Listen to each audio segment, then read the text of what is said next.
ایک کارگو جہاز سمندری طوفان میں پھنس گیا۔ طوفان کی شدت سے قریب تھا کہ جہاز ڈوب جاتا۔ اس میں موجود تاجروں نے کہا، اگر جان اور مال پیارا ہے تو جہاز سے وزن کم کرنے کے لیے کچھ سامان سمندر میں پھینکنا پڑے گا۔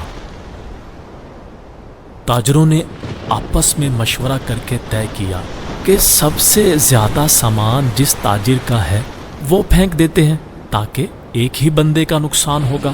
جہاز کا زیادہ تر لوڈ ایک ہی تاجر کا تھا۔ اس نے اعتراض کیا کہ صرف میرا سامان کیوں؟ سب کے مال میں سے تھوڑا تھوڑا پھینک دیتے ہیں۔ انہوں نے زبردستی اس نئے تاجر کو سامان سمیت سمندر میں پھینک دیا۔ سمندر کی موجیں اس کے ساتھ کھیلنے لگی۔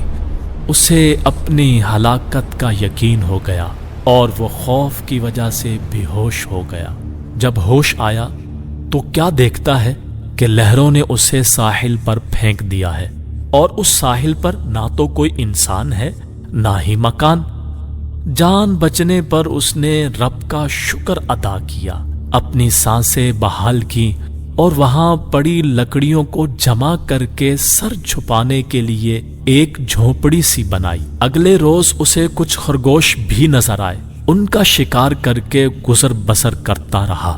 ایک دن ایسا ہوا کہ وہ کھانا پکا رہا تھا کہ اس کی جھونپڑی کو آگ لگ گئی۔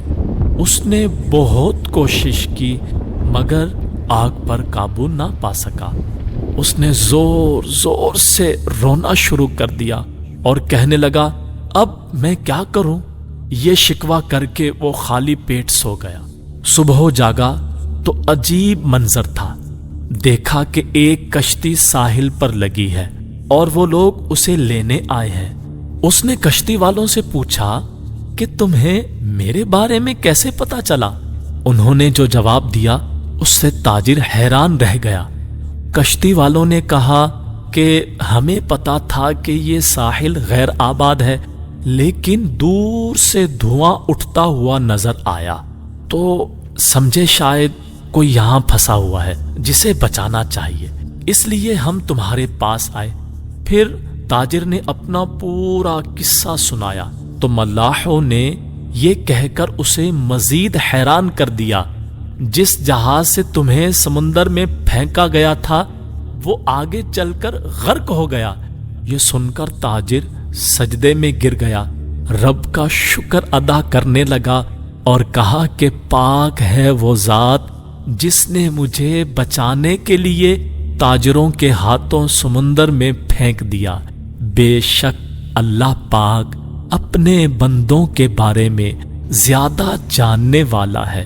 حالات جتنے بھی سخت ہو جائیں، اللہ پاک کی رحمت سے مایوس نہ ہو، ہر حال میں اپنے رب پر بھروسہ رکھیے۔